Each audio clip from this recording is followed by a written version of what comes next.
इस वीडियो का टॉपिक है equilibrium condition of either A given charge और गिवन चार्ज सिस्टम।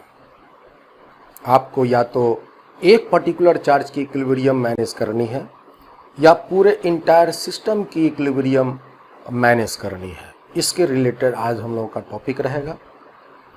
आपको एक सिस्टम ऑफ चार्जेस इंडिकेट किए जाएंगे प्रॉब्लम में और उसमें पूछा जाएगा कि एक पर्टिकुलर चार्ज की इक्विलिब्रियम अवस्था किस कंडीशन पर स्टैब्लिश होगा, या आपको पूरे चार्ज सिस्टम की इक्विलिब्रियम अवस्था किस कंडीशन में स्टैब्लिश होगा।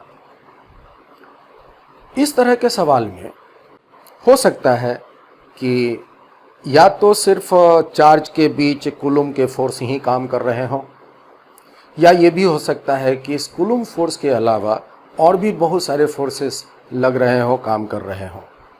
जैसे मास होने के कारण mg भी लगा जा सकता है, धागा होने के कारण टेंशन भी हो सकता है, पानी में डूबा है तो बॉयंसी वगैरह भी हो सकता है। पानी में नहीं, कोई लिक्विड में अगर डूबा है तो बॉयंसी फोर्स भी हो सकता है। और अगर किसी सतह पर है और वो उसमें फ्रिक्शन है तो फ्रिक्शन फोर्स भी हो सकता है। तो बाकी और भी फोर्सेस जो हम लोग मैकेनिक्स में पढ़े हैं, न्यूटन्स लॉ में हमने सारे फोर्स डिटेल से डिस्कस किए हुए हैं, वो सारे फोर्सेस भी लग सकते हैं, इंक्लूडिंग कूलम फोर्स। तो हम इस तरह के केस में इक्विलिब्रियम अवस्था को अचीव करने के लिए देखते हैं कि हमें किसकी इक्विलिब्रियम मैनेज करनी है। अगर एक पर्टिकुलर पार्टिकल की अगर मैनेज करनी है तो हम सिर्फ नेट फोर्स का मान 0 करेंगे, और अगर किसी रिजिड बॉडी की इक्विलिब्रियम मैनेज करनी है, जैसे रॉड हुआ, रिंग हुआ, डिस्क हुआ, स्फीयर हुआ, सिलेंडर हुआ, तब उसके इक्विलिब्रियम के लिए हम नेट फोर्स के साथ साथ नेट टॉर्क का भी मान को 0 करेंगे। तो यहाँ पर चूंकि अभी हमें चार्ज पार्टिकल के स्टडी कर रहे हैं तो यहाँ पर सिर्फ आपको पार्टिकल की बात होगी और यहाँ हम सिर्फ नेट फोर्स का मान को 0 करेंगे। तो ये बातें आप समझ लीजिए। तो नेट फोर्स का मान 0 हम किसका करेंगे? तो हमें जिस किसी का भी इक्विलिब्रियम मैनेज करना है उस पर हम नेट फोर्स का मान 0 करेंगे।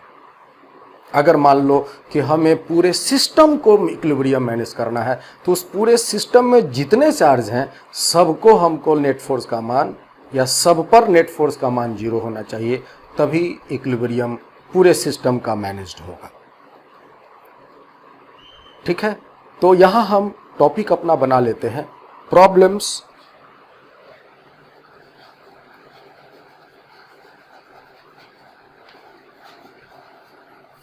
based on the condition of equilibrium।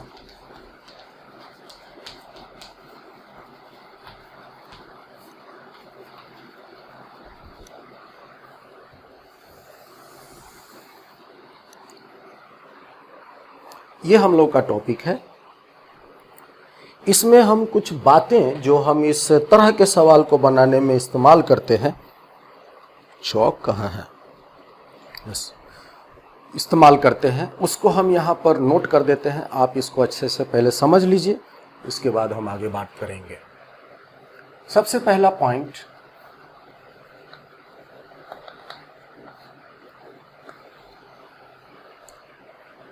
For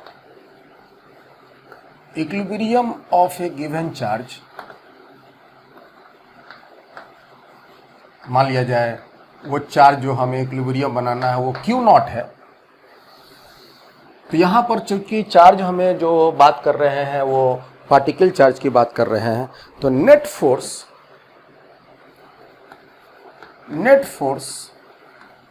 on charge Q0 must be equal to 0. This is the condition for equilibrium of charge Q0. That is F, हम इसको दो तरीका से नेट फोर्स को 0 कर सकते हैं Q0 को। कैसे? तो एक तो हम वेक्टर फॉर्म निकाल लें, vector form net force on Q0 0 कर सकते हैं। अगर ये चार्ज स्पेस में पड़ा हुआ है तो हम जो ऐसे वेक्टर फॉर्म में सीखे थे नेट फोर्स कैलकुलेट करने का, तो उसको हम ऐसे निकाल कर जीरो कर सकते हैं। या ज़्यादातर केस में या तो चार्जेस लाइन पर होंगे या तो चार्जेस प्लेन में होंगे, तो वहाँ कंपोनेंट मेथड से काम चल जाता है। तो हम कंपोनेंट मेथड भी लिख देते हैं। नेट फोर्स आप एक्स डायरेक्शन में टोटल निकाल लो, उसको जीरो कर लो, और नेट फोर्स वाई डायरेक्शन में निकाल लो, इसको जीरो कर लो। और अगर जेड डायरेक्शन में भी अगर कंपोनेंट काम कर रहे हैं तो नेट फोर्स जेड डायरेक्शन में भी जीरो हो जाएगा। तो इस तरह से हम एक पर्टिकुलर चार्ज की इक्विलिब्रियम मैनेज कर सकते हैं, उस पर नेट फोर्स का मान जीरो निकालकर। मान लिया जाए कि फॉर इक्विलिब्रियम, देखो ऐसे लिखे हुए हैं EQB, आप समझ लीजिएगा इक्विलिब्रियम की ये इंडिकेशन है। For equilibrium of A given charge system, मतलब कहने का कि पूरा सिस्टम को इक्विलिब्रियम मैनेज करना है। तो इसके लिए net force on every charge of the system must be equal to zero. ये पूरे सिस्टम में जितने भी चार्जेस पड़े हुए हैं, जैसे 3 चार्ज हैं, तो तीनों चार्ज पर नेट फोर्स का मान जीरो होना चाहिए। 4 चार्ज हैं तो चारों चार्ज पर नेट फोर्स जीरो होना चाहिए। तो नेट फोर्स को हम इस तरह से जीरो मैनेज करेंगे।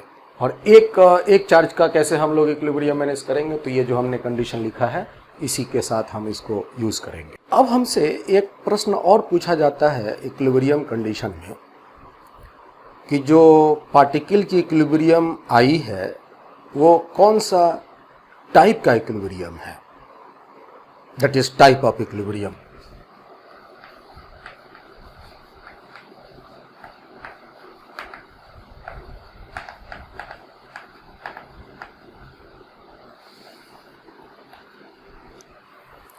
हम इसकी चर्चा न्यूटन्स लॉ में करते हैं। आप अपनी कॉपी में देखोगे न्यूटन्स फर्स्ट लॉ में, जहां हम इक्विलिब्रियम को डिटेल करते हैं, वहां पर हमने बताया होगा कि नेट फोर्स के जीरो होने पर इक्विलिब्रियम प्राप्त होता है। ट्रांसलेशनल इक्विलिब्रियम हम इसको कहते हैं। और ये 2 अवस्थाओं में हो सकता है। एक हो सकता है जब बॉडी जो है या पार्टिकल जो है वो रेस्ट में हो, या दूसरा हो सकता है कि जो बॉडी या पार्टिकल यूनिफॉर्म मोशन में हो। तो रेस्ट की इक्विलिब्रियम अवस्था को हम बोलते हैं स्टैटिक इक्विलिब्रियम, और यूनिफॉर्म मोशन की अवस्था के इक्विलिब्रियम को हम लोग बोलते थे डायनेमिक इक्विलिब्रियम। स्टैटिक इक्विलिब्रियम जो रेस्ट की अवस्था की थी उसको हमने 3 भागों में बांटा था। उसमें से एक पार्ट को हम बोले थे स्टेबल इक्विलिब्रियम, दूसरा को अनस्टेबल इक्विलिब्रियम, और तीसरा को न्यूट्रल इक्विलिब्रियम। तो यही जो टाइप के इक्विलिब्रियम हमसे पूछे जाते हैं, ये स्टेबल इक्विलिब्रियम है कि अनस्टेबल इक्विलिब्रियम है कि न्यूट्रल इक्विलिब्रियम है, ये तीनों में से कौन सा टाइप का इक्विलिब्रियम है, एक चार्ज के बारे में आपसे पूछा जाएगा। तो हम इसका जवाब कैसे देंगे? तो जैसा वहाँ हमने सीखा था आप वही अप्लाई करेंगे। हम यहाँ पर थोड़ा सा रिवाइज करवा देते हैं कि अगर हमें टाइप की इक्विलिब्रियम चेक करनी है तो क्या करते हैं कि जिस जगह पर भी वो इक्विलिब्रियम अवस्था प्राप्त हुआ है वहाँ से हम उसको थोड़ा डिस्प्लेस कर देते हैं और करके छोड़ देते हैं। अगर डिस्प्लेस करने के बाद छोड़ देने पर अगर वो रिटर्न बैक आ जाता है तो हम उस इक्विलिब्रियम को बोलते हैं स्टेबल इक्विलिब्रियम। और ऐसी अवस्था में उसकी जो पोटेंशियल एनर्जी हुआ करती थी वो मिनिमम हुआ करती थी। अगर डिस्प्लेस करके छोड़ देने पर वो फर्दर और आगे मूव कर जाए, रिटर्न बैक ना हो, तो उसको हम बोलते हैं अनस्टेबल इक्विलिब्रियम। इस अवस्था में उसकी पोटेंशियल एनर्जी मैक्सिमम होता है। और डिस्प्लेस करके छोड़ देने पर अगर वो वहीं का वहीं रह गया, न रिटर्न बैक हुआ न और फर्दर आगे गया, तो ऐसी अवस्था में हम उसकी इक्विलिब्रियम को बोलते हैं न्यूट्रल इक्विलिब्रियम। और इस अवस्था में उसकी पोटेंशियल एनर्जी कांस्टेंट होता है। तो हम यही बातों को यहाँ पर इंडिकेट कर देते हैं जो भी हमने बताया। क्या करना है टाइप्स ऑफ इक्विलिब्रियम चेक करने के लिए? पहली बात तो हम थोड़ा सा उसको डिस्प्लेस करेंगे, मेक ए लिटिल डिस्प्लेसमेंट। हम उस डिस्प्लेसमेंट को मान लेते हैं x या कुछ भी, एल एक्स और कुछ भी, make a little displacement x and released, और वहां से आप उसको रिलीज कर दो, छोड़ दो। ठीक है, तो अगर छोड़ दिया हमने और बात हम करते हैं स्टेबल इक्विलिब्रियम की, तो छोड़ देने के बाद क्या होगा इस केस में कि वो रिटर्न बैक आएगा, रिटर्न्स बैक। ठीक है, और इस हालत में क्या होता है कि जो उसकी पोटेंशियल एनर्जी होती है, जिसको हम U से रिप्रेजेंट किए थे, यहां पर इसकी पोटेंशियल एनर्जी मिनिमम होती है। जैसे मान लिया जाए कि आप एक कटोरा ले लो, उसको जमीन पर रख के उस कटोरा के भीतर एक बॉल, यहां छोटा सा बॉल आप रख दो, इस बॉल को, तो ये अवस्था, इस बॉल को अगर हम यहां रखेंगे और छोड़ देंगे तो ये रेस्ट में रहेगा, तो ये इक्विलिब्रियम की अवस्था है। और उसके बाद ये आपकी इक्विलिब्रियम की अवस्था है। अब अगर हम इसको यहां से थोड़ा डिस्प्लेस करके, मान लो हम यहां पर ले आते हैं और यहां पर ले आकर के छोड़ते हैं, तो क्या होगा, ये रिटर्न बैक होकर के वापस अपने पोजीशन को प्राप्त करेगा। या दाएं साइड भी अगर हम उसको डिस्प्लेस करके यहां से अगर छोड़ते हैं तो ये रिटर्न बैक वापस आकर के अपने पोजीशन को रिस्टोर करेगा। तो ऐसे इक्विलिब्रियम को हम बोलते हैं स्टेबल इक्विलिब्रियम, स्टेबल इक्विलिब्रियम। और इस अवस्था में इसकी जो पोटेंशियल एनर्जी होती है वो मिनिमम होती है। मिनिमम के लिए क्या होना चाहिए कंडीशन, कि उसका डिफरेंशिएशन जो है वो 0 होना चाहिए और डबल डिफरेंशिएशन जो है वो पॉजिटिव होना चाहिए। तो मिनिमम कंडीशन को अप्लाई करने के लिए क्या करते हैं, हम एक बार पोजीशन के रिस्पेक्ट में डिफरेंशिएट करते हैं और ये 0 होना चाहिए। और ये 0 तो मैक्सिमम के लिए भी होता है, लेकिन डबल डिफरेंशिएशन का मान जो है उसका वो पॉजिटिव होना चाहिए। तो इस तरह से हम बातों को चेक करते हैं। मान लिया जाए कि अगर ये इक्विलिब्रियम अनस्टेबल हुआ तो क्या होगा, तो अनस्टेबल इक्विलिब्रियम केस में, इक्विलिब्रियम के केस में वो बॉडी रिटर्न बैक नहीं होगा, doesn't return back, return back वो नहीं होगा। क्या होगा, वो फर्दर और मूव कर जाएगा, एंड मूव फर्दर, भाग जाएगा, वो रिटर्न नहीं आएगा।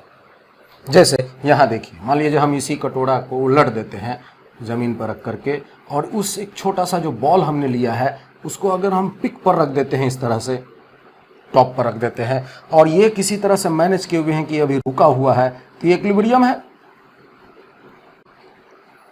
अब अगर हम इस कटोरा के ऊपर जो ये रखा हुआ बॉल है, इसको अगर हम थोड़ा सा डिस्प्लेस कर देंगे तो क्या ये रिटर्न बैक होगा, ये नहीं होगा, और ये फर्दर छोड़ देने पर और आगे मूव करते चला जाएगा। तो ऐसे इक्विलिब्रियम अवस्था को हम बोलेंगे अनस्टेबल इक्विलिब्रियम। इस अवस्था में इसकी जो पोटेंशियल एनर्जी होती है वो मैक्सिमम होती है। मैक्सिमम के केस में एक बार डिफरेंशिएशन तो 0 होना है, परंतु डबल डिफरेंशिएशन का मान इस केस में नेगेटिव होता है। डबल डिफरेंशिएशन इसका नेगेटिव होता है। और तीसरा जो टाइप ऑफ इक्विलिब्रियम था, जिसको हम नाम दिए थे न्यूट्रल इक्विलिब्रियम, न्यूट्रल इक्विलिब्रियम,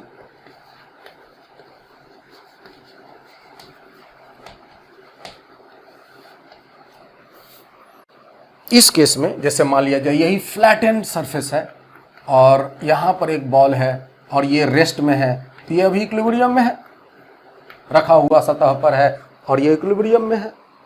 अगर हम इसको इस जगह से डिस्प्लेस करके यहां पर ले आकर के अगर हम छोड़ देते हैं, तो यहां पर लाकर अगर हम छोड़ेंगे तो ये ना और आगे फर्दर जाएगा और ना ही बैक रिटर्न आएगा, ये यहीं का यहीं रुका ही रह जाएगा। तो ऐसे अवस्था की इक्विलिब्रियम को हम बोलेंगे न्यूट्रल इक्विलिब्रियम, और यहां पर बोलेंगे रिमेन एट न्यू पोजीशन। ये जो बॉडी है वो नई पोजीशन पर ही रिमेंड रह जाता है और रिटर्न बैक या फर्दर आगे मूव नहीं करता। इस केस में जो पोटेंशियल एनर्जी होता है वो उसका कांस्टेंट होता है।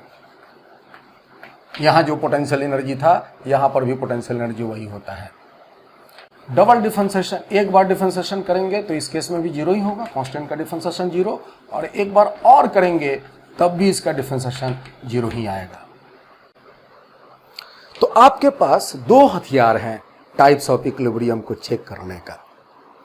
एक तो है कि उस अवस्था से डिस्प्लेस करके छोड़ दो, अगर रिटर्न बैक आ गया तो हम बोलेंगे स्टेबल, अगर वो और फर्दर मूव कर गया तो बोलेंगे अनस्टेबल, और छोड़ देने पर वहीं का वहीं रह गया तो उसको बोलेंगे न्यूट्रल। दूसरा तरीका है, आप पोटेंशियल एनर्जी निकाल करके और उसको दो बार डिफरेंशिएट करके देखिए, अगर वो पॉजिटिव आया तो बोलेंगे स्टेबल, अगर वो नेगेटिव आया तो बोलेंगे अनस्टेबल, और अगर दो बार डिफरेंशिएशन करने पर जीरो आया तो बोलेंगे वो न्यूट्रल इक्विलिब्रियम है। तो हम लोगों को यहाँ पर काम मेरा ये चेक करके आराम से पता चल जाता है और हमें इस एनर्जी में जाने की ज़रूरत नहीं पड़ती। हाँ, अगर ऐसी कोई अवस्था मिल जाए जहाँ पर हम नहीं कर पा रहे हैं चेक कि छोड़ देने पर वो रिटर्न आ भी पाएगा कि नहीं, हमें पता नहीं चल पा रहा है, तो हम उस केस में एनर्जी मेथड का इस्तेमाल करते हैं। चूँकि अभी हम एनर्जी नहीं सीखे हैं तो हम इसी तरह से चेक करके काम को अंजाम देंगे। तो ये था इक्विलिब्रियम की प्रकार। अब हम यहाँ पर कुछ बातों को बता देते हैं जो इस तरह के सवाल बनाने में, इक्विलिब्रियम की अवस्था का सवाल बनाने में हमें काम आएगा। ठीक है, तो हम यहाँ पर रिमेंबर लिख देते हैं और ये बातें आप पहले से जान रहे होते हैं। पहली बात कि अगर किसी चार्ज पर या किसी बॉडी पर या पार्टिकल पर, है ना, एन फोर्सेस लग रहे हो, बहुत सारे फोर्सेस लग रहे हो और सबके मैग्नीट्यूड अगर समान हो और उनके बीच एंगल भी अगर बराबर लग रहा हो, तब ऐसे केस में उनके रिजल्टेंट जीरो होते हैं। पता है? तो ये बातें आपको यहाँ पर काम आएंगे, ये ध्यान रखिएगा। If an coplanar forces of equal magnitude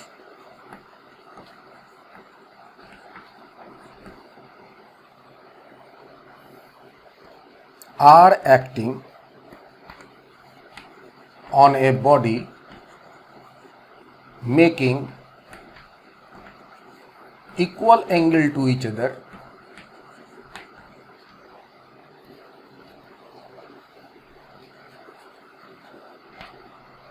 then their resultant will be zero। तो उसके जो रिजल्टेंट होंगे वो जीरो होंगे।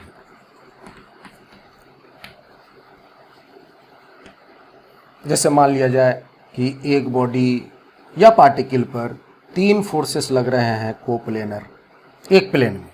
नॉन कोप्लेनर हुआ तो फिर गड़बड़ा जाएगा, याद रखिएगा। एक प्लेन में होने चाहिए तीनों फोर्स, और ये तीनों के मैग्नीट्यूड भी बराबर हैं और आपस में बीच का जो एंगल है वो भी सभी बराबर है। इसी तरह से 4 फोर्स हैं, 5 फोर्स हैं, 6 फोर्स हैं। मान लिया जाए 6 फोर्स है, 2 3 4 5 6 फोर्स हैं और 6 फोर्स जो हैं अपने बराबर मैग्नीट्यूड के हैं और इनके बीच का एंगल भी जो है सभी बराबर हैं। तो अगर सभी बराबर हो गए तो टोटल तो 360 होना है, तो उसको 6 भागों में बांट दीजिए, 1 2 3 4 5 6, तो एक एक एंगल जो है वो 60-60 डिग्री का हो जाएगा। और अगर ऐसा फोर्सेस लग रहे हों तो उसके रिजल्टेंट जो है गारंटी जीरो होंगे ही होंगे। ठीक है, पहली बात। दूसरी बात, मान लो कि अगर फोर्सेस जो हैं वो बराबर नहीं है, 3 फोर्सेस बात कर रहे हैं। If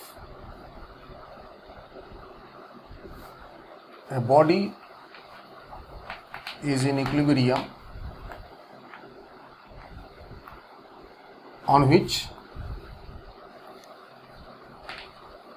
3 unequal forces are acting, forces, और वो जो फोर्सेस हैं वो कैसा है, कोप्लेनर है, और वे लग रहे हैं, आर एक्टिंग। तो हम इस तरह के केस में, जैसे ये मान लिया जाए बॉडी है और इस पर 3 फोर्सेस अगर इस तरह से लग रहे हैं और ये तीनों फोर्सेस अनइक्वल हैं, अलग अलग मैग्नीट्यूड के हैं,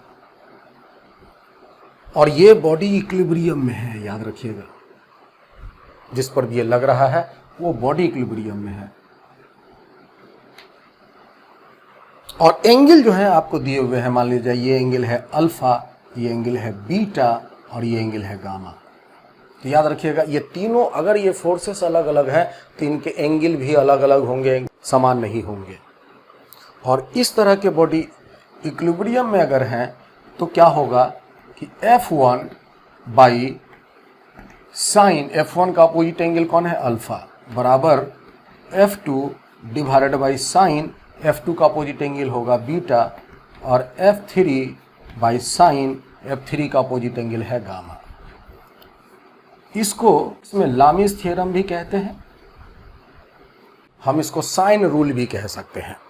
अगर हम इस फोर्सेस चूंकि वेक्टर हैं तो इसको ट्रायंगल में सजा सकते हैं, उनके रिजल्टेंट जीरो होने के लिए ट्रायंगल बनाएगा, और जब हम इनको सजा देंगे तो ये साइन रूल को फॉलो कर लेता है, तो हम इसको साइन लॉ भी कहते हैं, साइन रूल भी कहते हैं। ये कुछ बातें हैं जो आपको यहाँ पर याद रखनी है। और एक तीसरा पॉइंट भी हम डिस्कस कर लेते हैं, जहाँ जरूरत पड़े ये तीसरा आप अप्लाई कर सकते हैं। तीसरी जो बात है यहाँ पे कि if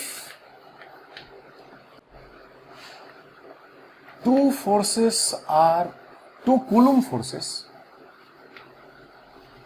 forces are acting on a charged particle,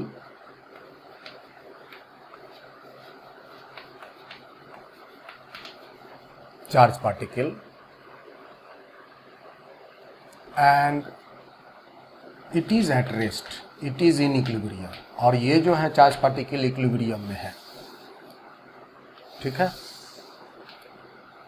तो क्या शर्त होना चाहिए, एक चार्ज पार्टिकल पर 2 फोर्स लग रहे हैं और वो पार्टिकल इक्विलिब्रियम में है, तो वो दोनों के दोनों फोर्स इक्वल एंड अपोजिट होना चाहिए। ये तो पता है हम लोगों को कि 2 फोर्स अगर लग रहे हैं, ये मान लिया जाए चार्ज पार्टिकल है और इस पर एक फोर्स ये लग रहा है, तो दूसरा फोर्स किधर लगना चाहिए और कितना लगना चाहिए ताकि इक्विलिब्रियम में हो, तो दूसरा फोर्स अपोजिट लगना चाहिए, उतना ही के बराबर लगना चाहिए, तभी ये पार्टिकल इक्विलिब्रियम में रह पाएगा। अगर इस जरा भी कम हुआ या ज़्यादा हुआ इससे, तो इक्विलिब्रियम में नहीं रह पाएगा। तो दोनों फोर्स जो है वो इक्वल होना चाहिए, सेम होना चाहिए। तो हम यहाँ पर अगर कूलम के फॉर्मूला की बात करें, जो कि हम लोगों का होता है K Q1 Q2 by are square, तो देखो यहाँ पर क्या है, तो K तो एक पहले से ही कांस्टेंट पड़ा हुआ है, और इस पर्टिकुलर केस में जो ये फोर्स है वो आपके समान हो गए हैं। तो हम यहाँ पर ये K को और फोर्स को अगर हम कांस्टेंट मान बात करें, तो R जो होगा वो डायरेक्टली प्रोपोर्शनल टू होगा √Q1 इंटू Q2। ये बातें आप यहाँ पर समझ लीजिए, जिसको हम सवाल बनाने में उपयोग करेंगे, ठीक है। तो ये बातें आप समझ लीजिए, इसको हम प्रॉब्लम बनाने में देखते हैं। तो पहले हम एक सवाल के साथ इस सब बातों को यूज करते हैं।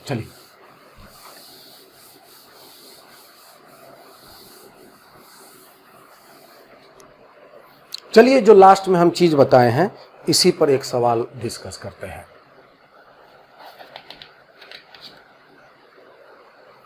आपको दिया हुआ है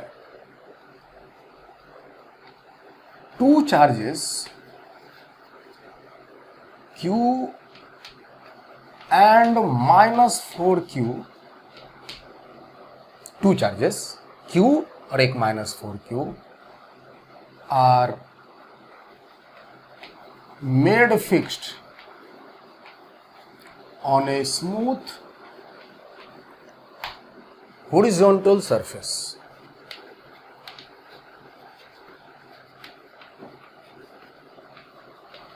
at a distance L apart। वो जो दोनों चार्ज के बीच की दूरी है वो L है और ये दोनों चार्ज फिक्स्ड कर दिया गया है, ठोक दिया गया है टेबल पर। जो टेबल का कैसा सतह है, स्मूथ है, और ये दोनों चार्ज के बीच की दूरी L है। Where should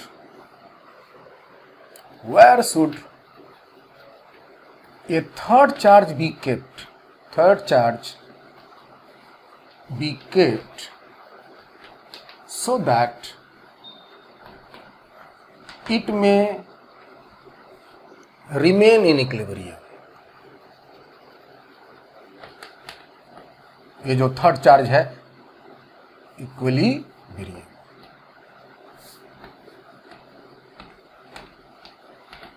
ये जो थर्ड चार्ज है वो जहां भी हम रखें उसको स्थिर रोक करके वो वहीं पर रुका रहे, उस पर नेट फोर्स का मान 0 हो, वो इक्विलिब्रियम में रहे।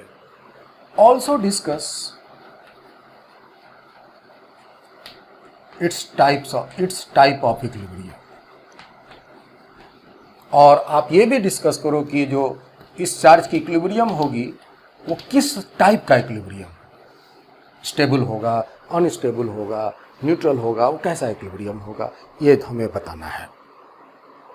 तो देखिए इस सवाल को हम कैसे बनाते हैं। हम इस सवाल को दो मेथड से बनाते हैं। एक मेथड जो आपको जनरल लोग बताएंगे और जनरल आपको बुक वगैरह में सॉल्व किया हुआ मिलेगा, तो हम पहले उस बात को डिस्कस कर लेते हैं। फर्स्ट मेथड, इसमें जो चार्जेस हमें दिए हुए हैं, एक मान लो ये Q है जो फिक्स्ड है और एक ये -4Q है जो वो भी फिक्स्ड है, और एक थर्ड चार्ज को ला के रखना है ऐसा कि वो जहां रखें इक्विलिब्रियम में रहे, मतलब उस पर नेट फोर्स का मान 0 हो। तो आप जरा इमेजिन करो कि वो जो भी हम थर्ड चार्ज, चाहे पॉजिटिव या नेगेटिव, जो भी हम ला के रखें, कहीं भी रखें, यहाँ यहाँ यहाँ यहाँ यहाँ यहाँ यहाँ कहीं भी, तो उस चार्ज पर कितने फोर्स पहुंचेंगे? दो। एक ये लगाएगा, मान लो हम इसका नाम A दे देते हैं, इसका नाम B दे देते हैं, तो एक ये लगाएगा उस पे फोर्स और एक ये लगाएगा। और चूंकि इसको इक्विलिब्रियम में होना है, तो इन दोनों चार्ज के द्वारा जो उस पर दो फोर्स लग रहे हैं, दोनों के मैग्नीट्यूड समान होने चाहिए और डायरेक्शन अपोजिट होना चाहिए। ये तो हम जानते हैं। तो हम ऐसा जगह इसको एस्टैब्लिश करेंगे कि इन दोनों के द्वारा जो फोर्सेस लगे अपोजिट लगे और उसके मैग्नीट्यूड समान हो। तो बताइए, तो अगर हम इस चार्ज को यहां रखते हैं, मान लो ये प्लस लिए हुए और यहां रखते हैं, इन दोनों के लाइन ज्वाइनिंग ये मान लो है, और अगर हम लाइन के अलग थोड़ा यहां ऊपर में रखते हैं, क्या ये यहां इक्विलिब्रियम में रह पाएगा? तो ये उसको रिपेल मारेगा और ये इसको अट्रैक्ट करेगा और इसके इक्विलिब्रियम नहीं हो पाएंगे, क्योंकि ये दोनों अपोजिट नहीं हो पाए। मान लो ये अगर नेगेटिव होता है तब क्या होगा? तो नेगेटिव अगर हुआ तो ये उसको क्या करेगा? ये उसको अट्रैक्ट करेगा और ये उसको रिपेल करेगा, फिर अपोजिट नहीं हुआ। तो यहाँ या इसके इस साइड में कहीं भी रख देने पर ये चार्ज इक्विलिब्रियम में नहीं होगा। इधर की बात चेक कर लीजिए, तो आप यहाँ पर भी चाहे प्लस रख के देखो या माइनस रख के देखो, आपको इक्विलिब्रियम प्राप्त नहीं होगा। अब हम यहां रखते हैं, यहां रखते हैं, प्लस लेकर रखते हैं, तो क्या यहां इक्विलिब्रियम में होगा? तो ये पॉजिटिव जो चार्ज है Q, इस पॉजिटिव Q0 को अपनी रिपेल करेगा और ये माइनस उसको अट्रैक्ट करेगा और नेट फोर्स का मान फिर 0 नहीं होगा, अपोजिट नहीं होगा। तो इसका मतलब यहां रखने से भी इक्विलिब्रियम में नहीं आएगा। चलो यहां रख कर देखते हैं, यहां रख कर देखते हैं। तो ये प्लस Q0 अगर हम यहां ला के रखते हैं तो ये उसको क्या करेगा? रिपेल करेगा, और ये क्या करेगा? अट्रैक्ट करेगा। ये दोनों अपोजिट तो आ गए, लेकिन यहां फिर ये इक्विलिब्रियम में नहीं रह पाएगा, क्योंकि इनके मैग्नीट्यूड कभी भी समान नहीं हो पाएंगे। क्योंकि एक तो ये चार्ज का स्ट्रेंथ ज्यादा है और ऊपर से ये उसके करीब रखा हुआ है, तो इसके द्वारा जो ये फोर्स लगेंगे अट्रैक्शन के, वो इसके रिपेलिंग फोर्स से काफी लार्ज होंगे। एक तो ये चार्ज ज्यादा है, ऊपर से दूरी कम है, और एक ये चार्ज कम है और दूरी ज़्यादा है, तो ये फोर्स रिपेलिंग जो इसके द्वारा यहाँ लगेंगे वो बहुत बहुत कमज़ोर लगेंगे in comparison to this attraction force by -4q charge. तो अपोजिट हो जाना ही काफ़ी नहीं है, मैग्नीट्यूड भी फोर्स के समान होने चाहिए। तो हम इस चार्ज को कहीं यहाँ रख दें तो ये इक्विलिब्रियम में हो सकता है। अब ये चार्ज पॉजिटिव हो कि नेगेटिव हो, कैसा हो, तो चलो चेक कर लेते हैं। अगर ये पॉजिटिव है तो ये उसको क्या करेगा, रिपेल, और ये उसको करेगा अट्रैक्ट, और अपोजिट हो गए, मैग्नीट्यूड बराबर भी हो सकते हैं।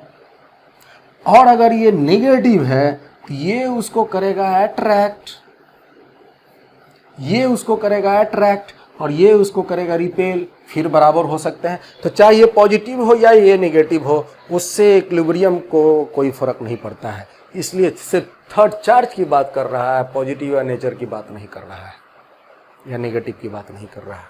तो हम यहाँ पर, चूंकि चार्ज हमें निकालना नहीं है, बस कहाँ रखना है ये बात तय करना है, तो हम प्लस लेकर के इस सवाल को बनाते हैं। मान लिया जाए कि इस Q से ये x दूरी पर हम इसको रखते हैं, और यहाँ से यहाँ तक की दूरी L है, तो हमें यही x निकालना है, यही x निकालना है। तो मेरा ये सवाल बन जाएगा। तो बताइए क्या करें, इसके द्वारा इस पर एक फोर्स रिपेलिंग लगेगा Fa,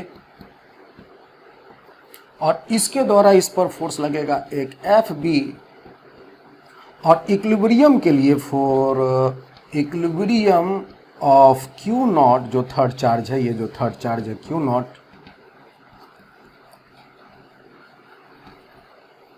net force on Q0 must be equal to 0। और इसके लिए शर्त क्या होगा, इसके लिए शर्त होगा कि Fa और Fb आपस में बराबर होने चाहिए। चूंकि चार्जेस लाइन पर है तो हमें कंपोनेंट भी तोड़ने की जरूरत नहीं है, डायरेक्ट हो जाएगा। तो Fa का मान हमें बताएं क्या होगा, तो Fa जो A चार्ज के द्वारा इस पर फोर्स लगेगा K Q0Q divided by x square,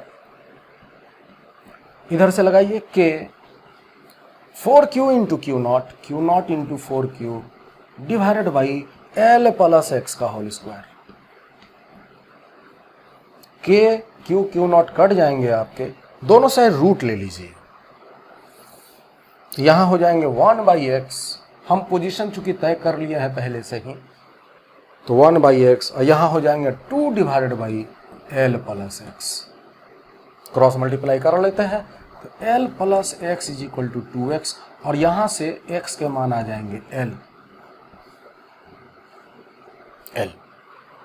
तो मतलब मेरा ये हुआ कि यहां से L दूरी रखने पर ये चार्ज आपके इक्विलिब्रियम में होंगे। So third charge must be placed at A distance L from charge Q। Charge Q से L दूरी पर आपको ये थर्ड चार्ज रखेंगे तो ये चार्ज इक्विलिब्रियम में होगा। तो ये तो पोजीशन तय हो गई है। अब हम चेक करते हैं कि जो इक्विलिब्रियम की पोजीशन हमें यहाँ प्राप्त हुई है, इस चार्ज से x दूरी पर, ये पोजीशन ऑफ इक्विलिब्रियम कैसा है, स्टेबल है, अनस्टेबल है कि न्यूट्रल है। टाइप्स ऑफ इक्विलिब्रियम को हमें चेक करना है। Check the type of equilibrium. तो इसके लिए हमने आपको एक बात ये सिखाया है कि आप उस जगह से उसे थोड़ा सा डिस्प्लेस कर दो, यहां से थोड़ा सा उसको डिस्प्लेस कर दो, ये चार्ज को यहां ले आओ। मान लो यहां से हम y दूरी ले आते हैं, क्योंकि x तो हम ऑलरेडी यूज कर चुके हैं, तो हम यहां से y दूरी ले आते हैं। इधर भी ले जा सकते हो, ठीक है। तो हम इसको y दूरी ले आते हैं और यहां पर ले आकर के छोड़ते हैं, और देखते हैं छोड़ देने के बाद कि इसका क्या हाल होता है। ये रिटर्न बैक आता है कि फर्दर और दूर चलते चला जाता है। क्या बोलिएगा?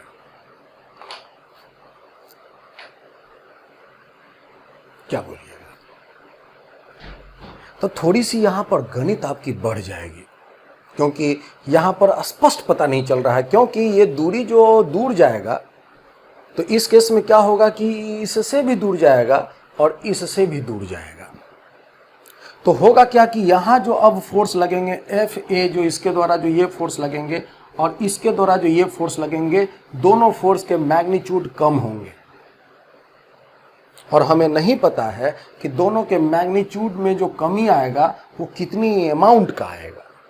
अगर दोनों में कमी बराबर आया तो यहाँ पर रखने पर दोनों फोर्स फिर बराबर हो जाएंगे और ये न्यूट्रल इक्विलिब्रियम कहलाएगा, क्योंकि रखने पर वो वहीं का वहीं रह जाएगा।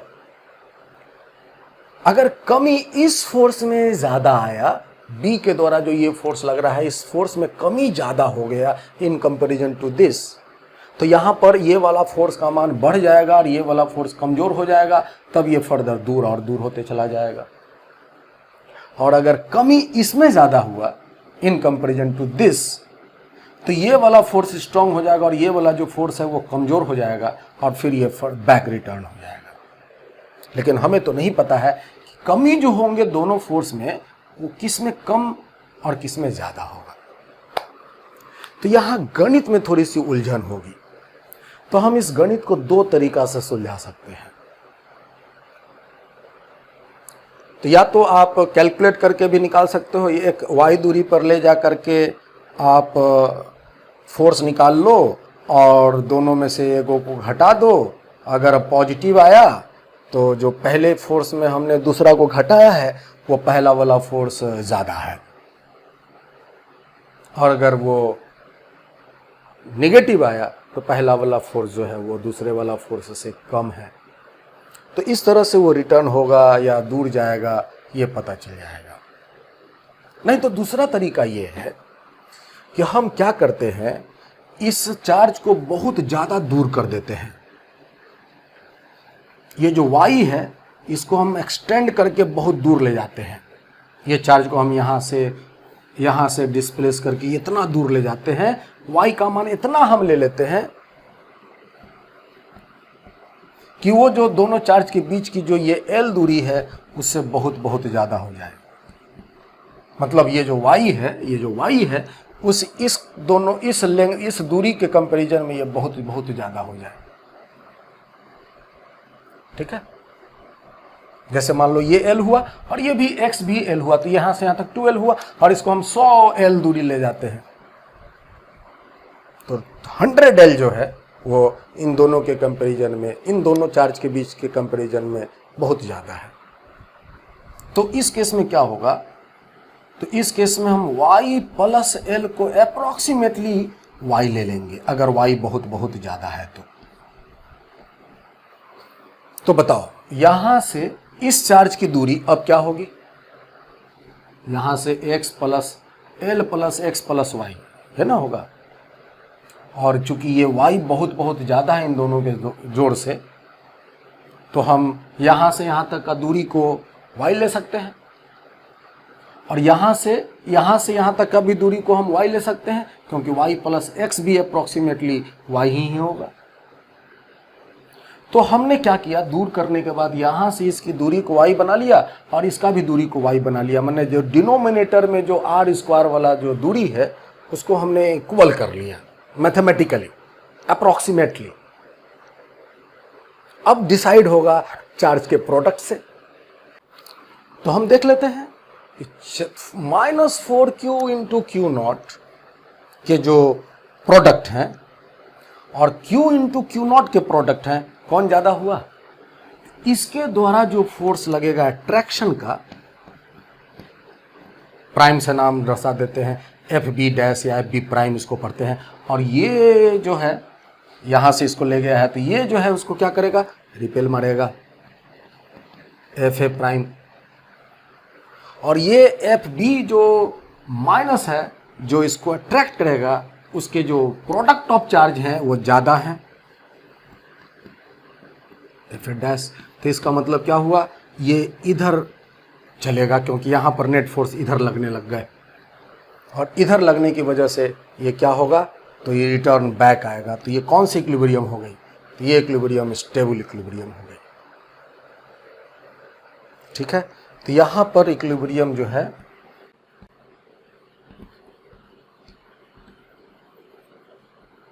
स्टेबल आया। तो और भी तरीका है, मैथमेटिकली भी हम इसको कैलकुलेट करके मान को निकाल सकते हैं। y दूरी चलाकर y दूरी पर फोर्स निकाल लेते हैं और फिर उसके बाद दोनों पर फोर्स के मान को घटा देंगे, एक कम एक ज़्यादा अगर हुआ तो, और उसके बाद देख लेंगे कि कौन फोर्स ज़्यादा है कौन फोर्स कम है। उससे ये डिसाइड हो जाएगा कि रिटर्न बैक आएगा कि और फर्दर दूर जाएगा।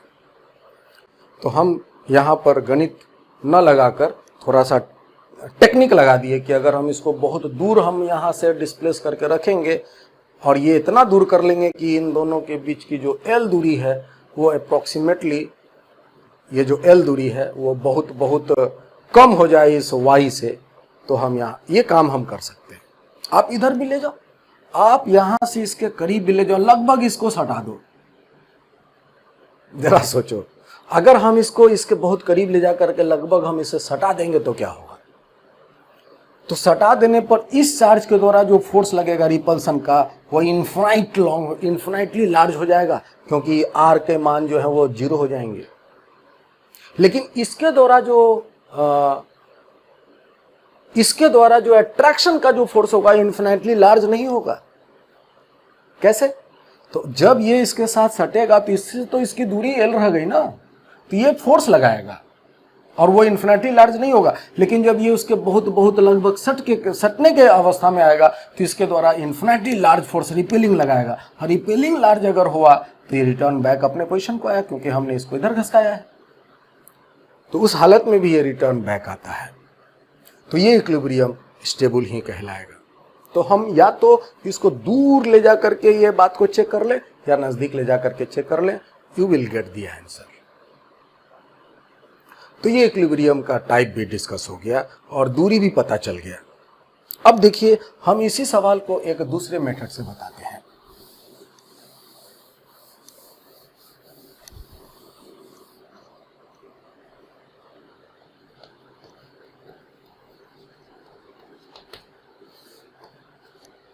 सेकंड मेथड, यही चार्ज है आपके Q जो फिक्स है और ये है -4Q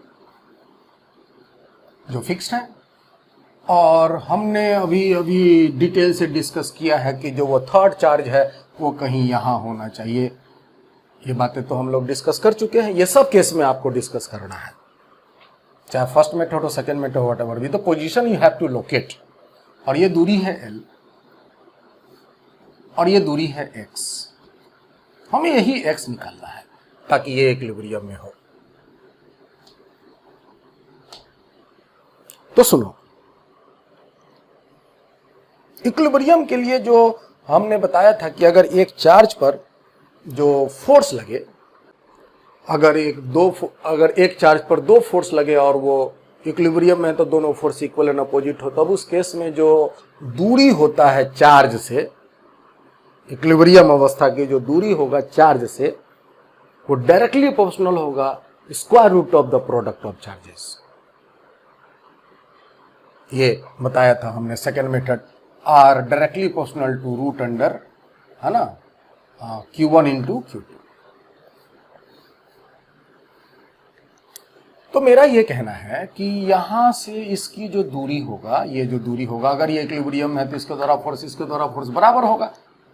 बराबर होने के लिए, ये दोनों फोर्स के मैग्नीट्यूड बराबर होने के लिए जो इससे जो इसकी दूरी है that is R, that is directly proportional to root under this charge into this charge. याद रखिएगा। तो ये क्या होगा? तो directly proportional to Q0 into Q।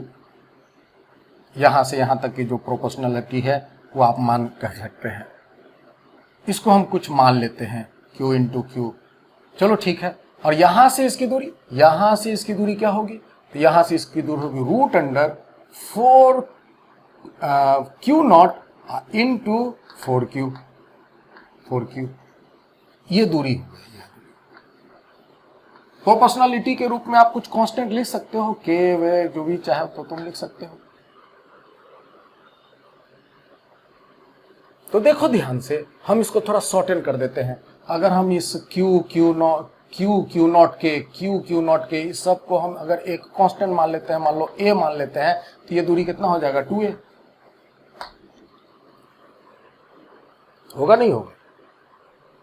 तो देखो ये, तो यहां से इस चार्ज की दूरी होनी चाहिए 2a और यहां से इसकी दूरी होनी चाहिए a।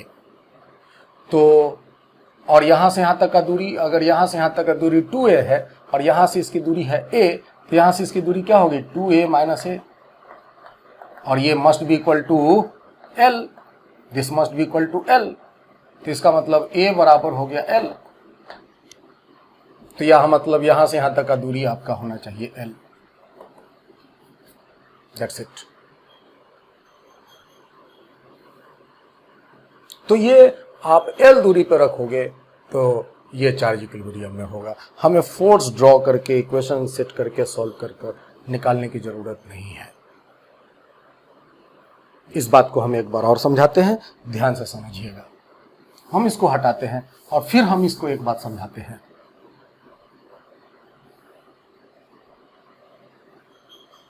यह है Q। अच्छा, आप लोग तो वीडियो देख रहे हैं ना, आप लोग तो वीडियो देख रहे हैं, तो वीडियो में तो बार रिवाइंड करके भी समझ लीजिएगा। एक काम इसी सवाल को लेते हैं, लेकिन हम ये जो -q लिए हुए हैं -4q, हम इसको प्लस कर देते हैं और देखते हैं कि क्या होता है।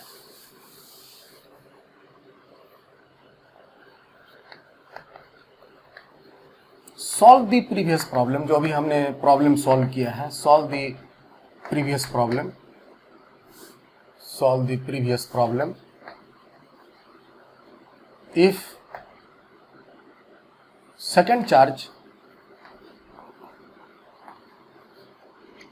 is taken as +4q। जो दूसरा चार्ज है वो हम +4q लेकर के काम करें तो हम इसको सेकंड मेथड से बनाते हैं और सीखिएगा कैसे बनाते हैं।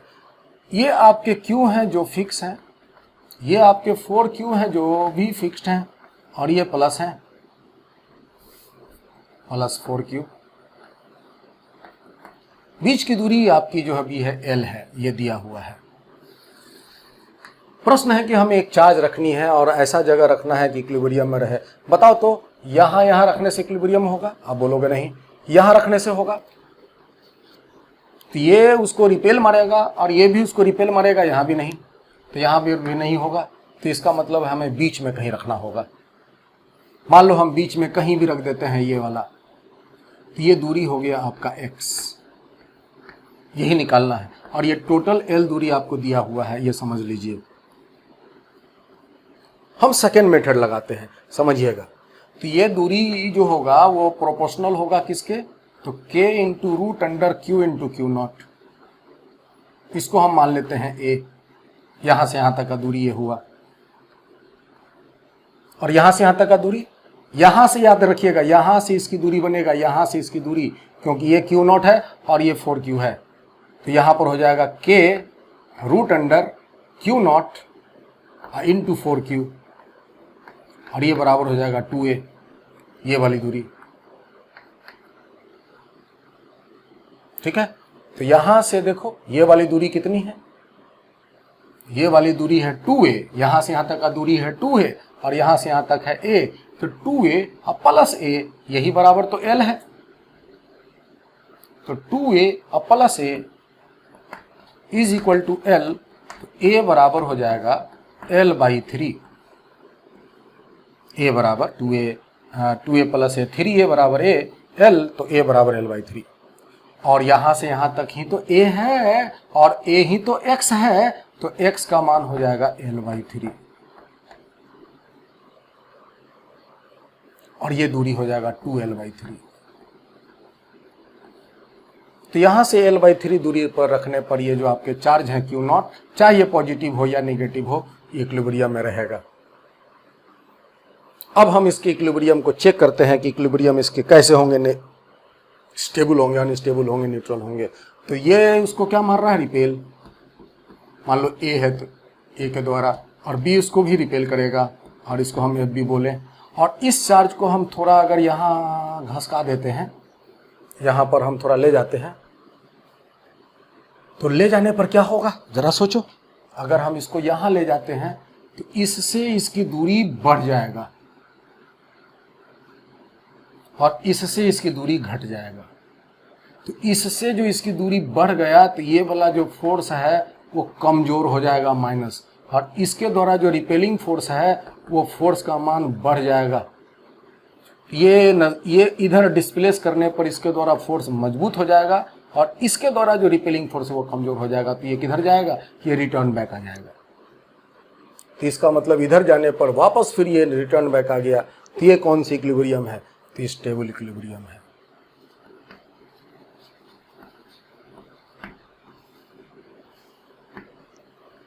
ठीक है, तो हम इसको यहीं रखते हैं। वीडियो काफ़ी लंबी हो जाती है तो अपलोड होने में परेशानी होता है, तो हम इसको कंटिन्यू करेंगे अगले वीडियो में।